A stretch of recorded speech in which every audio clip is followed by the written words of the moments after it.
The following is a special presentation of the First Horizon Greene Sports Zone. This is the Tommie's Plumbing Evan Monroe Show.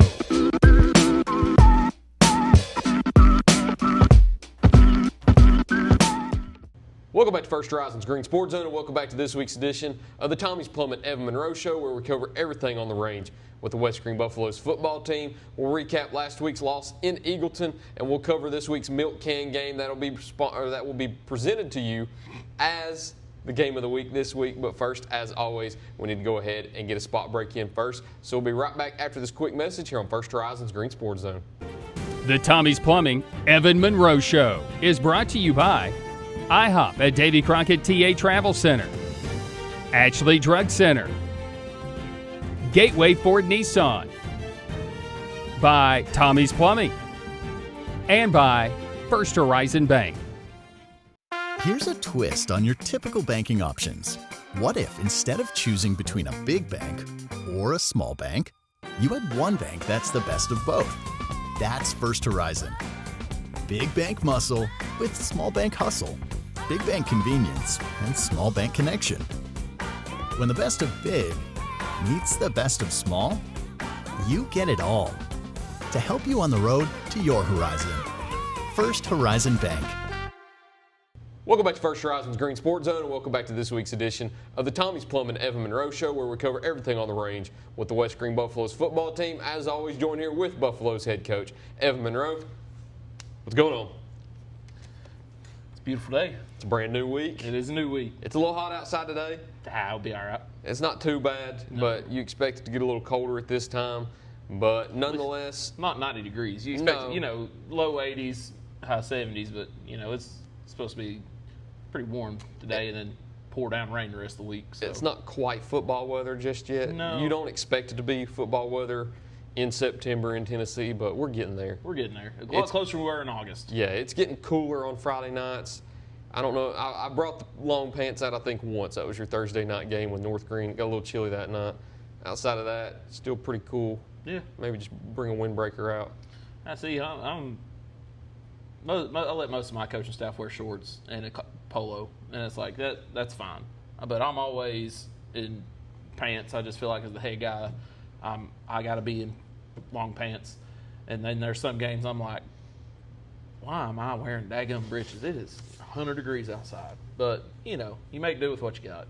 But yeah, I'm always on Friday nights in pants. That's just, I don't know if it's superstition or just feel like it's the professional thing to do, but I just feel like I really want to do what the guy from Charlotte that's in like the cutoff hoodie and like he's got the collar cut and it's like cut down to here. Is it Jeff Pogge or something like that? I'm not familiar with him. Okay. I think he's the head coach at Charlotte. Okay. And he's in like a raggedy t-shirt with the sleeves cut out of it, the collar's cut, and he's just comfortable. Nice. And it's like, yeah, that guy's got it the right idea. Hey, feel good, look good. I don't know if he looks good, but he at least feels good. He feels comfy. Luckily, it wasn't too hot on the turf in Maryville on Friday night. It didn't burn you up too much in those pants, but it did result in a loss up there against Eagleton. We had previewed it last week. It wasn't a region game, but it's still a potential playoff matchup. Yeah. So take me through Friday night in Eagleton. Well, they are who we thought they were. They were big. They were strong. Their front five were they were men. They were huge. Their tight end that's give us fits. Hallelujah, praise the Lord. He's a senior, and I won't have to see him again. But they just washed us down, kicked us out. There wasn't a whole lot we could do about it. They played hard, and at one point we just kind of laid down and quit, and I wasn't real proud of that. And then it just snowballed from there. But second half, I thought we come out and started getting some of our young guys in, and I thought those young guys played really, really hard, and I thought they played really well. Towards the end of the game there, we ended up coming up with a safety after kind of pinning them deep. We get the safety, pin them deep, or pin them deep, get the safety, get the ball back. Austin Brown has a great run, takes us down about the 2-yard line, and then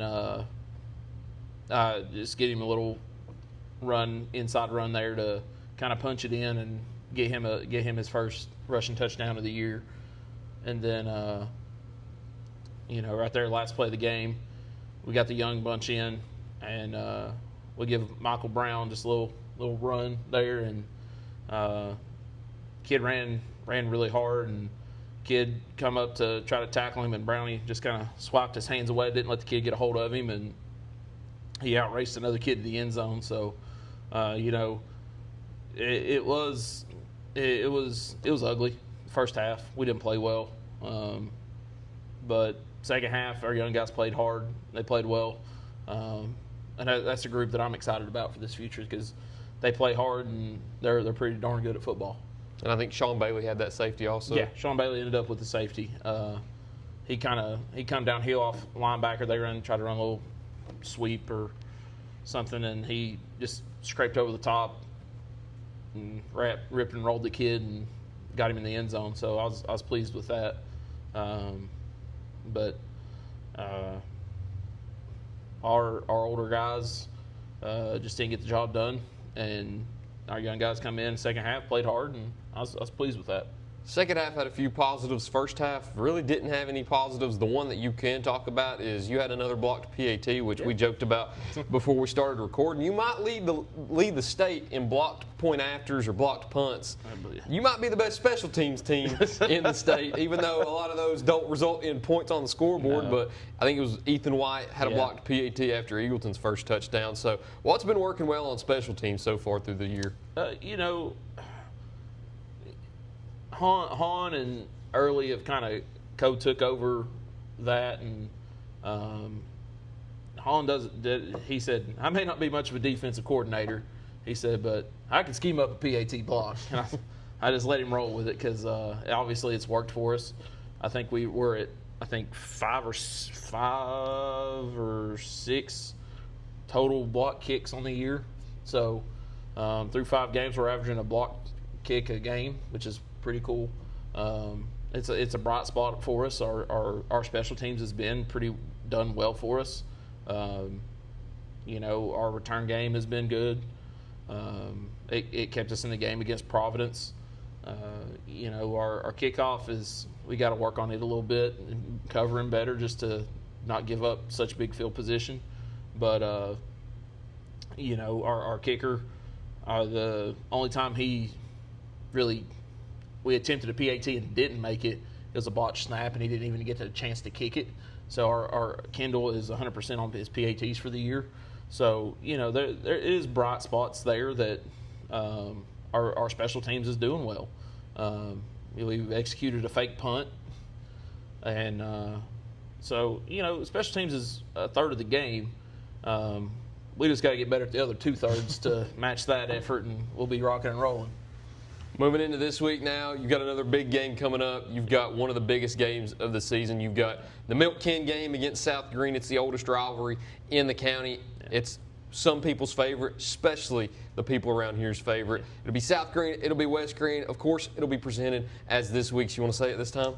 Is it First Horizons Green Sports Zone Bachman Bernard Game of the Week presented by Tommie's Plumbing? See, I say it so much you already know it now. We've got another Game of the Week coming to you here from the range at West Greene. It'll be West Greene and South Greene in the annual Milk Can game. Before we talk about it too much, though, as always, need to get a word in from our sponsors real quick, so we'll be right back to talk about that here on First Horizons Green Sports Zone. Here's a twist on your typical banking options. What if, instead of choosing between a big bank or a small bank, you had one bank that's the best of both? That's First Horizon. Big bank muscle with small bank hustle. Big bank convenience and small bank connection.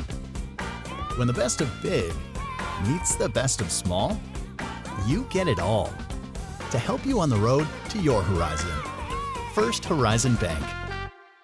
Tommie's Plumbing has been in business for 30 years, and we're still growing because we treat our customers like family.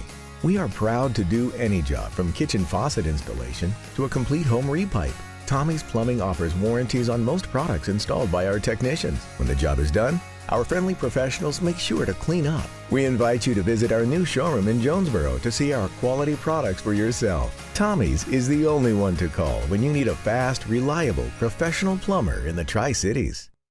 At many dealerships, you get what you'd expect. Games, gimmicks, and shady sales tactics. At Gateway Nissan in Greenville, expect the unexpected. Low prices, convenient service, and a great buying experience.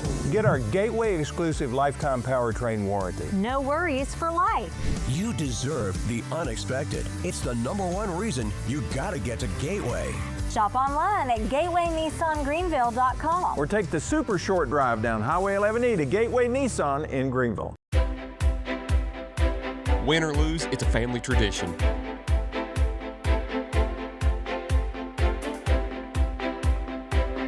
"24-hour hot breakfast, cold drinks, and a table big enough for the whole team, or just your team."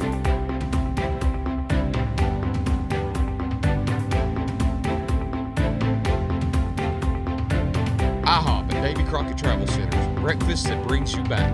Open 24/7 right off I-81, exit 36. Welcome back to First Horizons Green Sports Zone, and welcome back to this week's edition of the Tommie's Plumbing Evan Monroe Show, where we cover everything on the range with the West Greene Buffaloes. As always, I'm joined here with Buffaloes head coach Evan Monroe. So it's that time of the year where everybody around the western side of Greene County kind of crawls out of the woodworks. They make their way down to the range, and they watch the annual Milk Can game between South Greene and West Greene. I know you know about it very well, and I know about it very well, both being West Greene alumnus.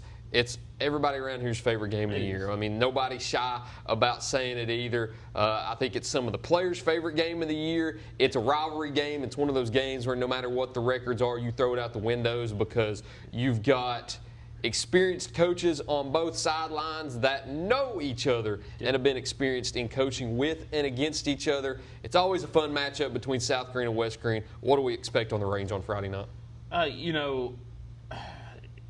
This game means a lot to this community. It's the one game that when you post the schedule, everybody circles says, "Well, we'll be free this Friday night," and nobody's shy about saying that. No, nobody around here shy about it. It's an important game because it is a region game for us. That's the most important thing is it's a region game that sets up our playoff seeding. So it'd be great for us to come out Friday night and play lights out and come out with a win. But for community-wise, this place will be packed. It'll be standing room only. It's their always, side will be standing room only. Yeah, this place gets packed out South Greene night. It's always fun. It's fun. It's a fun game to coach in. It's always a fun game. It was a fun game to play in, and it's important for the community. So, as a coaching staff, you have to kind of make sure your guys don't do anything dumb. That was something I had to preach last week. And the second half was guys don't do anything dumb. In the second half, you get yourself out of here because next week's what's important. This week is, I said it starts our region play against South Greene. I said you don't want to miss that game. I said that's an important region game for us, and it's an important game. So, I had to explain that to those guys, and they all kind of understood. So, I just know that the community looks forward to it. Coaching staff looks forward to it. It's a big-time football game.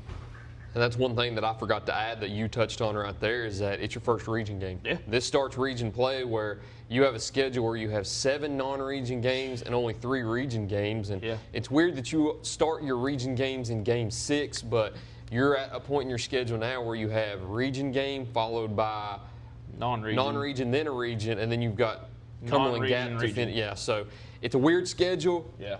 And the region games, of course, matter the most. You've got 3 of those. Yeah. And no better team to start it with than arguably West Greene's biggest rival in South Greene. Yeah. The big thing is region play. The way playoff seeding is now, you can go 0-7 in non-region play. If you're 3-0 in region play and you're region champs, you're the 1 seed. Yep. I tell our guys, let's go 1-0 this week. Let's work on us this week and let's keep getting better. And up until last week, I thought we had took a step forward to get to that point. Last week, kind of took a step back. that falls on us as coaches. We got to be better, but this is a great week to come out and get our first win, and so start off region play 1-0 would be huge for us,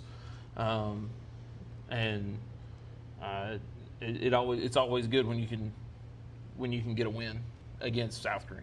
And it'll be an important 2-week stretch for West Greene, because we talked about it last week, how it's not a region game, but it's a game in your classification that could potentially be a playoff game. Eagleton definitely, as we saw, has the talent to win that region over there, and if not, finish second, and could be a potential region game for you. And your game this week will ultimately decide where you are in the seeding. So it's a very important 2-week stretch for West Greene with Eagleton and South Greene. Yeah. I've tried to explain that to our guys is like, hey, I know our season's not went the way we've wanted it to, but we got to keep getting better each week, keep going out, keep getting better, keep executing, and keep doing things the right way, and eventually a break will come our way. But till that point happens, we just got to keep getting better. Let's talk about South Greene a little bit also. Yeah. Let's talk about the offense and the defense. I know Man. the offense you can't really call it a two-headed monster anymore, because with the emergence of Charlie Lane's athleticism, you can really call it a three-headed monster now, with Nash Rader, Tripp Neese, and Charlie Lane there in the backfield for South Greene. And then on the defense, you've got a hard-nosed defense that's coached by a coach that you were very familiar with in Joe Case. So talk about South Greene as a whole, from the offense to the defense, all the way down to your prior position on Coach Case's staff. That offense is as dynamic as they come. They're fast. They'll see a hole's clogged and they'll cut it back, and they just outrun people to the side, and then they're gone. They're very athletic. Just keeping them contained will be a struggle. I mean, you can't let them get loose, because if they get loose, they've got the speed to run down the sideline and beat you. They're fast. They're strong. They're dynamic. They're explosive. So for us on defense this week, the goal is to contain them, try to limit their explosive plays, and do the best we can with that. Because man, they are as dynamic as they come. They're just explosive. Those three guys make them tick, and when they're on, they're on. So it'll be tough to stop them. And then for defensively, you talk about a guy that's been around football for longer than I've been alive, and Coach Case. He's coached a lot of defensive football, and he's probably one of the most meticulous game preppers I've ever met. He's the one that kind of taught me how to prepare for a game, how to game plan, how to sit and break down and watch film, and what details really matter. So, his first year here at West Greene was my freshman year of high school. So I was his first 4-year class when he had a lot of success here. So, he taught me a lot about life and a lot about football. I have tremendous respect for Coach Case. I probably wouldn't be sitting here talking to you if he wouldn't have took over this job when he did, because getting to sit here and play for him instilled a love of football for me, and to really give back. And this is a job that I'm very passionate about. I care a whole lot about the guys here, and Case was one of those guys that when he was here did a fantastic job, and I have tremendous respect for him. And really I only spent kind of 1 year there with them as the middle school coach, coming over and helping on Friday nights. I was kind of the booth guy for him. He'd send me up there and kind of ask me what I saw, what I thought, and he kind of trusted me to do that. And being the young guy that I was at the time, trusted me to go up there and do that. That says a lot about his trust in me. So I was very thankful for that. It was a great experience for me to be able to come up there and do that. But when push comes to shove, he's a great defensive coordinator. He's seen every offense under the sun. He knows how to line up to stop it. They're extremely sound. They're not going to have bust on defense. So, that makes it difficult when you're going against a very sound, very well-coached defense, game plan-wise of what you got to do to make sure your guys can move the football and be successful. And to be successful, as always, you've got 3 keys to the game that you need to carry out on Friday nights in order to earn a win. What are they this Friday night against South Greene? Limit their explosive plays. We can't let them just rip off scores right out of the gate. We got to make them drive the length of the field, and just not let those guys get loose and make huge plays. That's been their MO this season, and they've done a great job at it. Second thing is we've got to win the time of possession battle. It's hard for them to score and when they don't have the football. So for us, we got to take care of the football, win the time of possession, slow the game down, try to play a little keep away with them, and let's turn it to a rock fight, see what we can do with it. And then last thing is we got to win special teams. I think we've done a fantastic job of that so far this year, but I think special teams could make or break us Friday night. So we got to make sure we're special in special teams. That's a good quote. Special on special teams. I like that. As always, if you can't make it out to the game on Friday night, you can, of course, tune in to First Horizons Greene Sports Zone and watch this week's First Horizons Greene Sports Zone Game of the Week. Bachman Bernard Game of the Week, presented by Tommie's Plumbing. There we go. We'll be live here from the range. Pre-game will be at 6:15, followed by kickoff at 7. You can tune in at 6:15 for the pre-game show. And stay tuned for the game if you can't make it out. Tune in. We'll have it on the Radio Greenville Facebook, the Greene Sports Zone Facebook, and the Greene Sports Zone YouTube. You can also listen to the game on the Jewel WSMG. But unless there's anything else you've got to add, that's all I've got. I think that's it. All right, we'll see you on Friday night. See you on Friday night. Thank you all for watching this week's edition of the Tommie's Plumbing Evan Monroe Show. Look forward to seeing you next time here on First Horizons Greene Sports Zone. Go Buffs.